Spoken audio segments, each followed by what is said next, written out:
socialista. One takes what we are soon.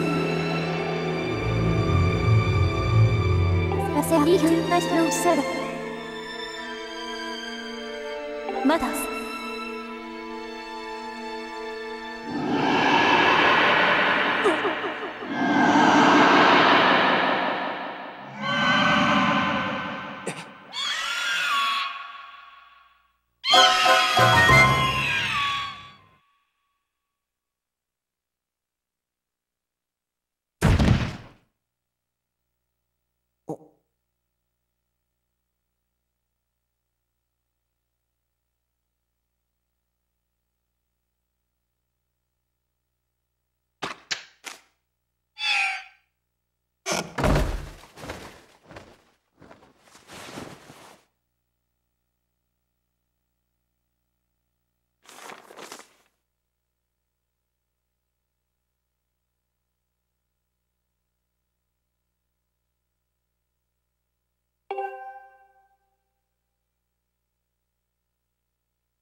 Oh my god. Are you serious? This is how we're gonna start this? With a broken control stick that forces me to walk forward? Okay, hold on. Wow, I cannot believe this is even happening. Let me let me replug. How can you have an intro like that? Okay, that fixed it.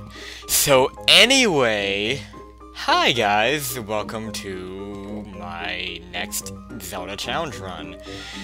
I wanted to say my next 3-heart run, but yeah, this is kind of awkward, isn't it? Because this time, we have 6 hearts. This is something that I just felt really awkward when this is something that I felt really awkward noticing when I first started playing the game the first time I got it.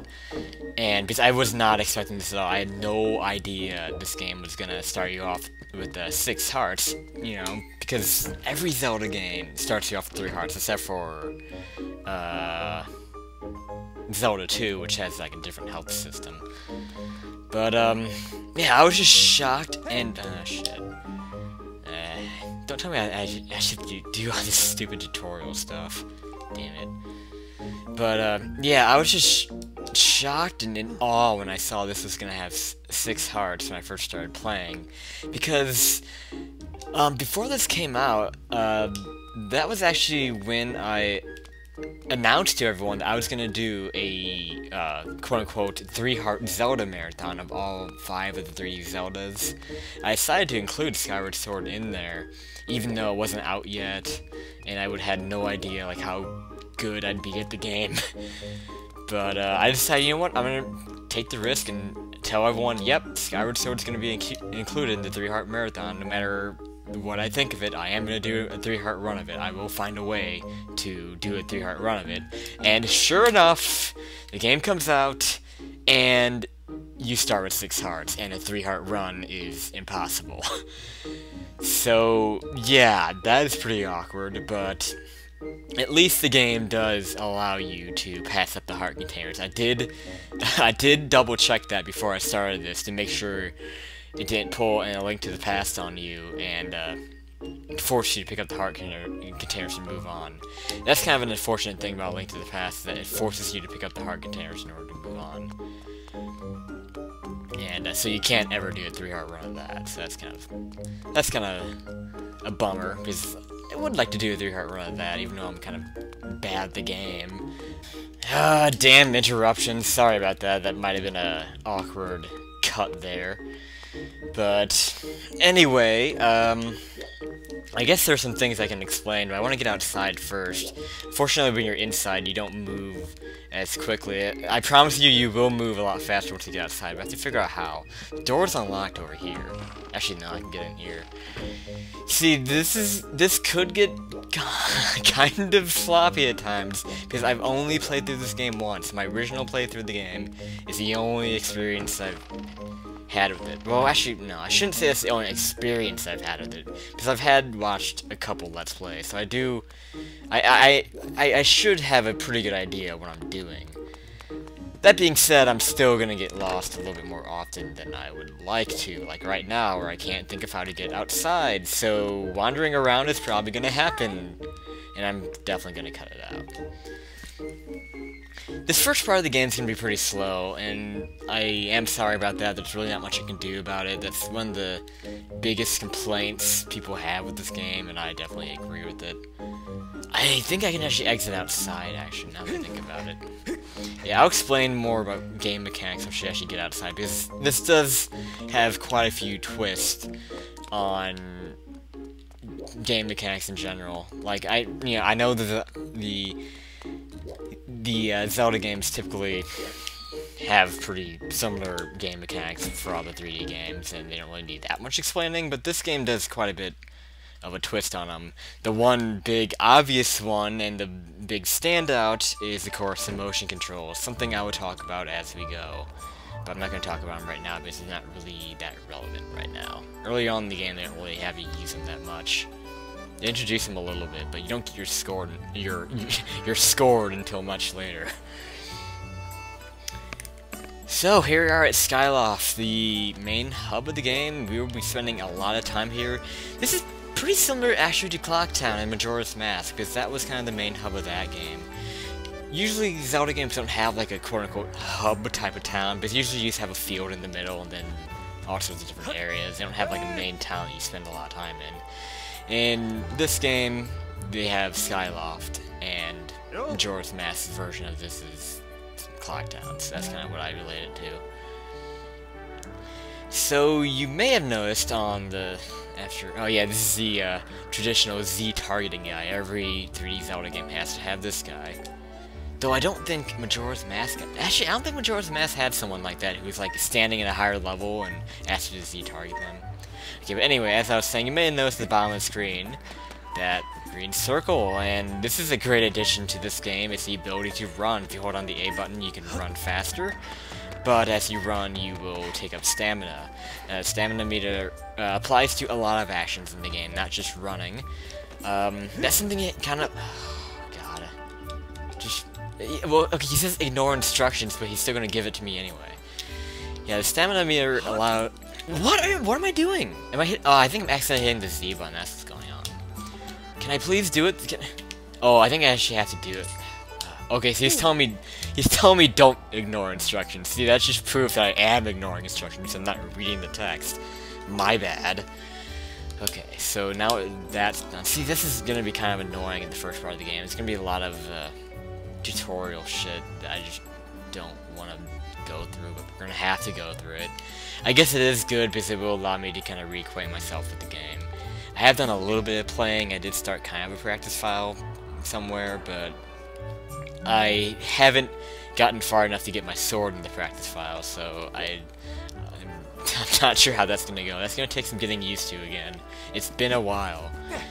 So yeah, as I was saying before I got rudely interrupted by this guy, the stamina meter applies to any kind of rigorous action that Link will be involved in. Pretty much, anyway.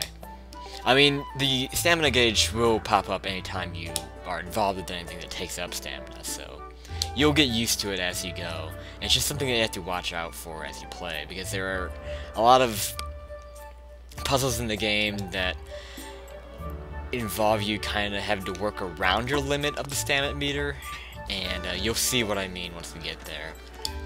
But, yeah, I really don't find this introductory stuff that necessary. I mean, I know it's kind of nice to introduce the stamina meter, but I don't know.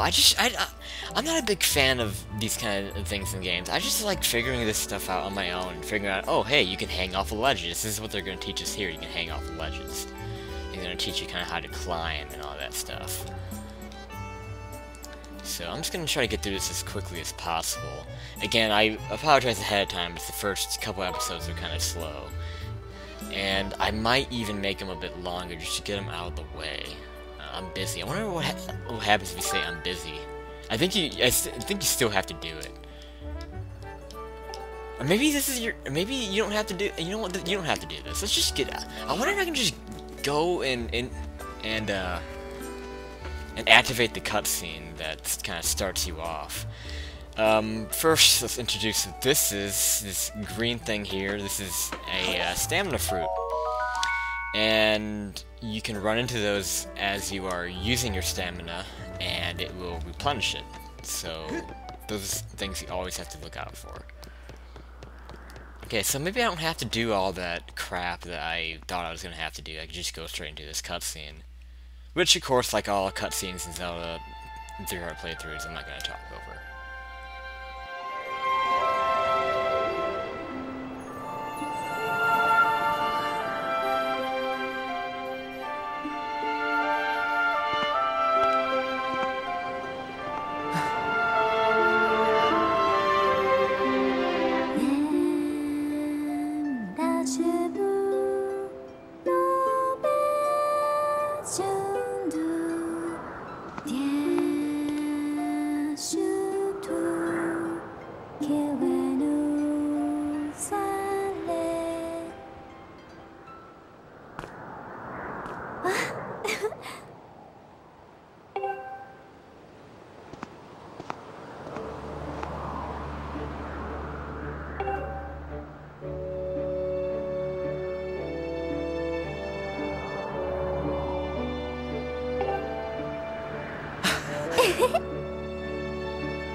Hey!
Good lord, that cutscene was enormous, and I would not blame you at all for hitting the skip button there. I'm going to be making use of that skip button quite a bit early on in this game, and really throughout the whole game, just because, again, this game is really cutscene heavy, and there may be a couple videos that are just all pure cutscenes, so I am sorry about that. There's really not much I can do about it. The best I can do is just give you skip buttons and just let you know when cutscenes are coming up. Because really, I mean, this is a challenge run, this is about the gameplay, it's not really about the story.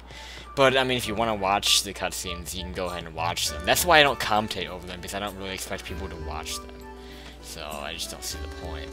So, that's my reasoning behind that's my reasoning behind not talking over cutscenes. That, and I don't really have much to say over them. Some people might suggest I do voice acting, but I don't do voice acting. I don't do voice acting. But, anyway, I'm gonna stop this first episode right here, and next time on Let's Play Skyward Sword, we will hopefully learn more about the whereabouts of our missing Loft Wing. So, this has been Mike1217, and I will see you next time.